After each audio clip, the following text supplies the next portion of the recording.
எங்கள் வீட்டு ருசியில் நம்ம இன்னைக்கு பார்க்க போகிறது ஒரு பாரம்பரியமான உணவு, தயிர் இட்லி.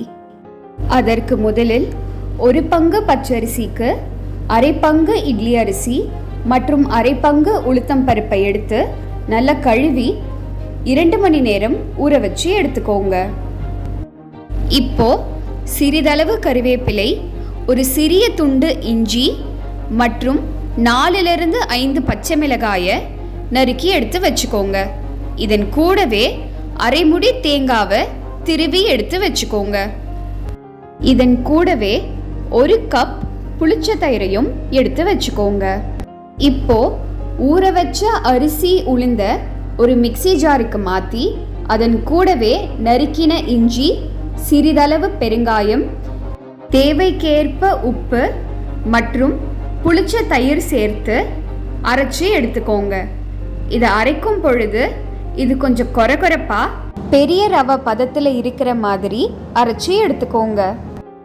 இப்போ ஒரு பாத்திரத்தில் கொஞ்சம் எண்ணெய் சேர்த்து எண்ணெய் சூடாகினதும் உளுத்தம் பருப்பு, கடுகு, சீரகம், முழு மிளகு மற்றும் உடைத்த முந்திரி சேர்த்து முந்திரி மற்றும் உளுத்தம் பருப்போட நிறம் மாறுற வரைக்கும் வதக்கிக்கோங்க.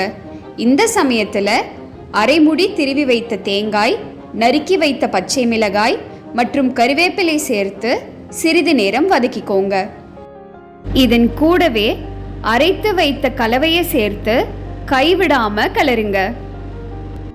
அரிசி ஆரம்பிச்சு திரண்டு வரும் சமயத்தில் 2-3 ஸ்பூன் நெய்யை நல்லா உருக்கி அதையும் இந்த கலவை கூட சேர்த்து நல்லா கலந்துக்கோங்க. அதன் பிறகு தயிர் இட்லியை கைவிடாமல் கலந்துக்கிட்டே இருங்க. சிறிது நேரத்தில் தயிர் இட்லி நல்லா ஒன்று சேர்ந்து திரண்டு வர்றத உங்களால் பார்க்க முடியும். இப்போ தயிர் இட்லியை உங்களால் முடிஞ்ச அளவுக்கு இந்த மாதிரி ரவுண்டாக அழுத்தி வச்சுக்கோங்க. இதை லோ ஃப்ளேமில் வச்சு 5-10 நிமிடம் மூடி வைத்து வேக விடுங்க. இந்த சமயத்தில் தாலி அடுப்பில் அடுப்பு கறியை சேர்த்து தயார் பண்ணிக்கோங்க.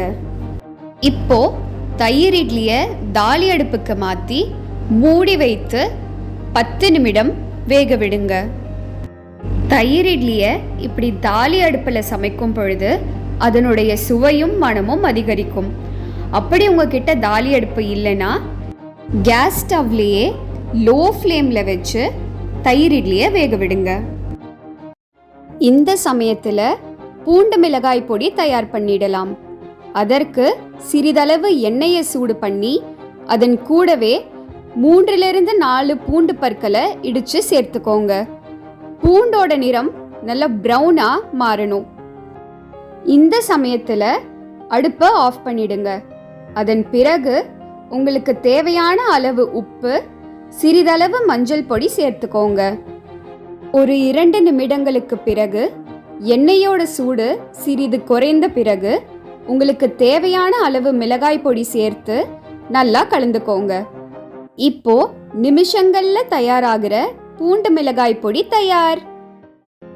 இப்போ தயிர் இட்லியை இன்னொரு பக்கமும் திருப்பி அதனுடைய ஓடு நல்ல ப்ரௌனாக கிறிஸ்பாக ஆகிற அளவுக்கு வச்சு எடுத்துக்கோங்க. தயிர் இட்லியோட ஓடு 2 பக்கமும் ப்ரௌனாக கிறிஸ்பாக ஆகினதன் பிறகு தயிர் இட்லியை தாலி அடுப்பிலிருந்து எடுத்துடுங்க. இப்போ சுவையான தயிர் இட்லி பரிமாற தயார். தயாராகின தயிர் இட்லியை ஒரு தட்டுக்கு மாற்றி 5 நிமிடம் ஆற விட்டு உங்களுக்கு தேவையான அளவுகளில் கட் பண்ணி எடுத்துக்கோங்க. 2 பக்கமும் மொறுமொறுப்பான ஓடுடன் தயாராகின ருசியான தயிர் இட்லி பரிமாற தயார். சூடான தயிர் இட்லிகளை பரிமாறும் சமயத்தில் இதன் கூடவே சிறிதளவு பூண்டு மிளகாய் பொடி சேர்த்து பரிமாறினால் அதனுடைய ருசி அட்டகாசமாக இருக்கும். நீங்களும் இதை செஞ்சு சுவைத்து இதனுடைய ருசி உங்களுக்கு எப்படி பிடிச்சிருந்ததுன்னு சொல்லுங்க. உங்களுக்கு எங்களோட சேனல் பிடிச்சிருந்தா லைக் பண்ணுங்கள், ஷேர் பண்ணுங்கள், சப்ஸ்கிரைப் பண்ணுங்கள். இன்னொரு வீடியோவில் சந்திப்போம். தேங்க்யூ.